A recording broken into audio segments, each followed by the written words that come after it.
Once human, now a grotesque embodiment of insatiable hunger, the Sin Eater is a monstrous testament to corruption and excess. Twisted by an endless craving for flesh and tainted souls, these bloated abominations lumber across the battlefield, forever on the brink of bursting, yet never satisfied. Some were wretches who turned to cannibalism, others hedonists obsessed with indulgence, but all have become something truly horrific. Their flesh, slick with gore and stretched to its limits, is a canvas of their gluttonous damnation. In Trench Crusade, the Sin Eater is not just a monster, but a living blasphemy, an endless hunger that can never be sated.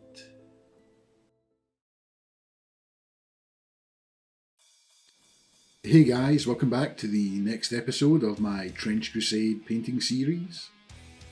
And this time it's the Heretic Legion's Sin Eater. And the first step is to get the model primed. And for that I used Colour Forge Hyrax Brown, but any dark brown would do. And from there I'm going to go in with some Army Painter Grey Castle and give all of the armour panels and metallics a dry brush stipple. And I'm just aiming for a nice even coverage across all of these metallic areas, not worrying too much if I get some misplaced brush strokes onto any of the other brown parts, as I can just go back in with some dark brown and cover that up later. And this Grey Castle off-white colour is going to act as my base for my metallics, which may seem a little bit counterintuitive, as normally when painting metallics you would start from a black base. But I tried this technique out a few months back on my Anchorite shrine and really liked the results, so I'm going to go with it again with this model.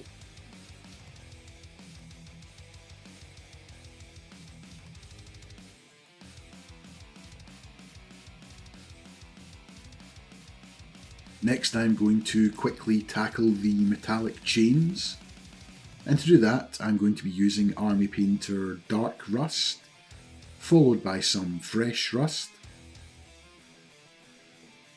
And I'm just going to base coat the entire area with the Dark Rust.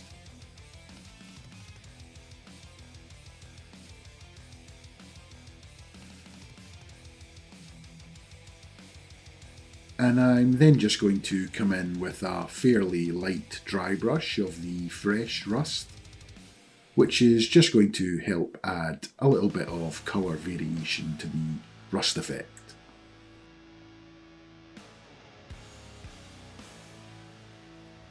Next I'm going to go in with some Army Painter Gun Metal, and I'm going to use this to dry brush over all of the off-white on the metallics and armour panels.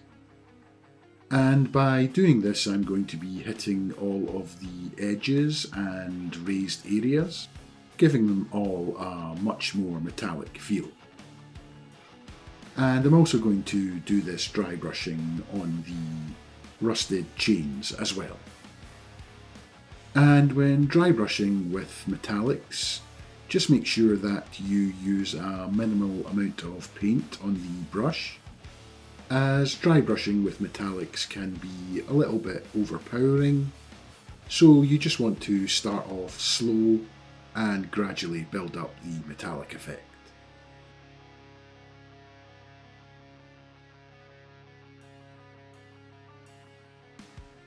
At this stage I touched up all of the misplaced brush strokes on the brown, before then coming in with the Army Painter Deep Skin Triad. And I'm going to use this triad to highlight up the brown cloak, And because there's a lot of high ridges and folds rather than flat areas on the cloak, I'm going to go in with these colours using a dry brush. Firstly, starting with the darkest colour, covering around 80 to 90% of the base primer, and then just working my way up through the brighter colours, with each step up in brightness being a lighter dry brush than the previous one. And this should just give a quick and easy brown highlighted cloak.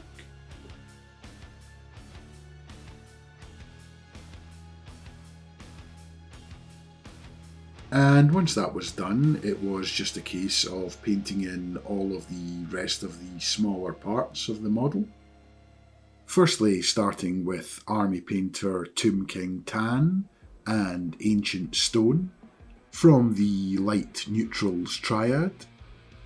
And I just used these to paint in all of the skulls on the front and back of the model. Firstly, base coating in the darker Tomb King Tan, and then just coming in and giving it a very quick layer highlight of the Ancient Stone on all of the raised and upward facing surfaces. I then went in with some Citadel Pallid Witch Flesh and painted in all of the skin on the Lucky Pilgrim strapped to the back of the model. And again, I'm just aiming for a nice even coverage, so that'll take around 2 to 3 coats.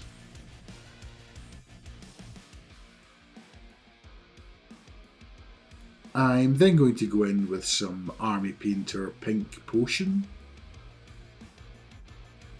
and I'm going to use this to paint in all of the disemboweled intestines that have been lovingly stretched across the back of the model.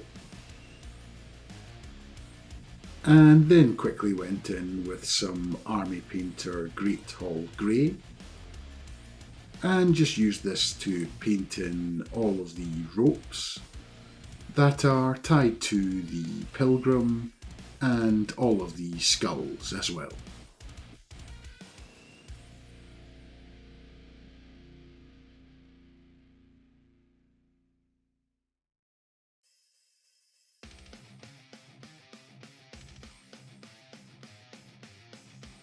I then used this same off-white colour to paint in the teeth.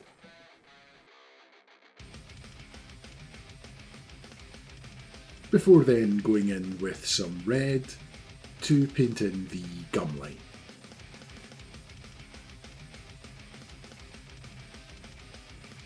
I then went in with some Army Painter Strong Tone and just applied this over all of the skulls and bones, and also all of the ropes as well. And this should just darken these areas up slightly and add a little bit of shade to some of the recesses.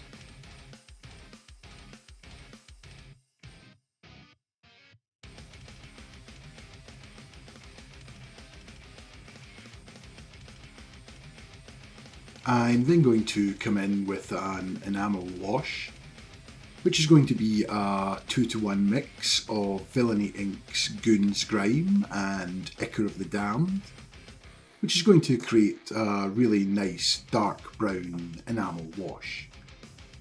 And I'm also going to mix this in 1-to-1 with white spirits, which will just thin the enamel wash slightly and allow it to flow a little bit better across the model.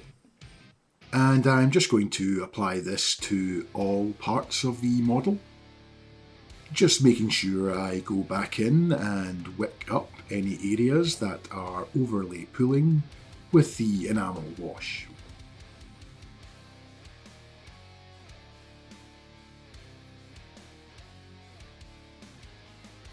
And then after allowing that 20 to 30 minutes to dry, I then come in with some makeup sponges and just use these to wipe off all of the excess enamel wash, especially from all of the raised and upward facing surfaces, and just leaving the enamel wash in all of the cracks and recesses.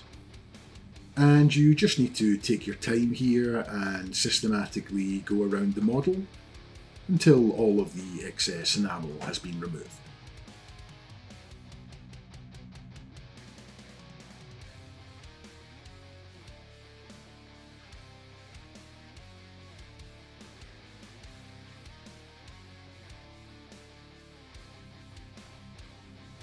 Next, I'm going to use some Villainy Inks Sector Rust to start to apply the rust effects to some of the armour panels.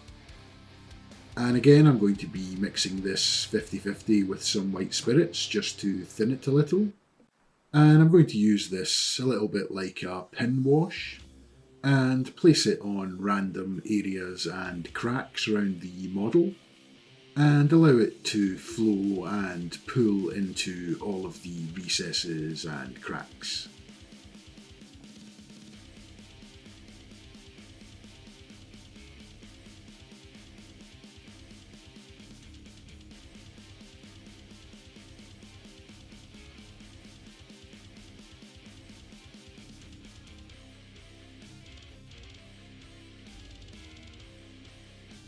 Next up, I'm going to be using some Dirty Down Rust to continue applying the rust effects to all of the armour panels and metallics.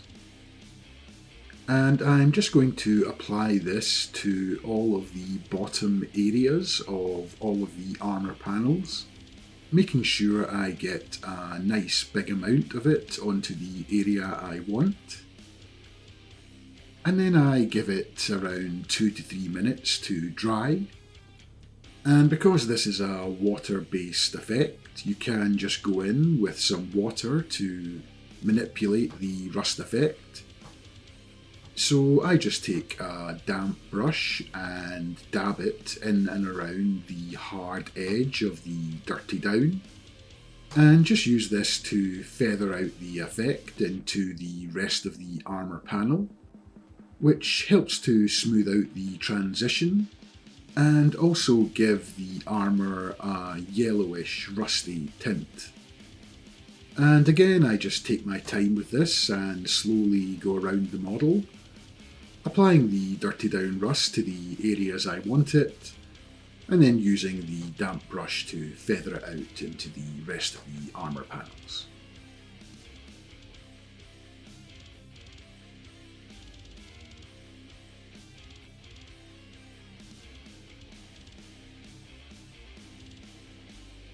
Next, I'm going to start work on the blood and gore on the model, and to do that I'm firstly going to use some Villainy Inks Carrying Crimson, and I'm just going to stipple this in and around all of the wounds and the intestines on the pilgrim that's strapped to the back of the model.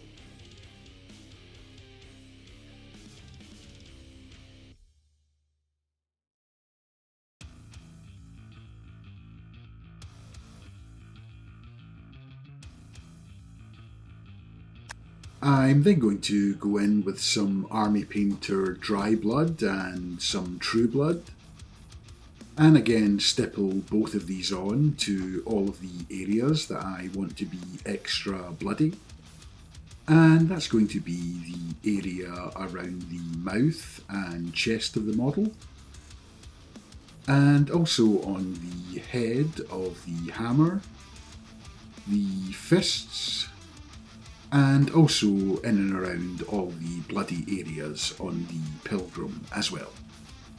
And this is just going to really help push that blood and gore effect.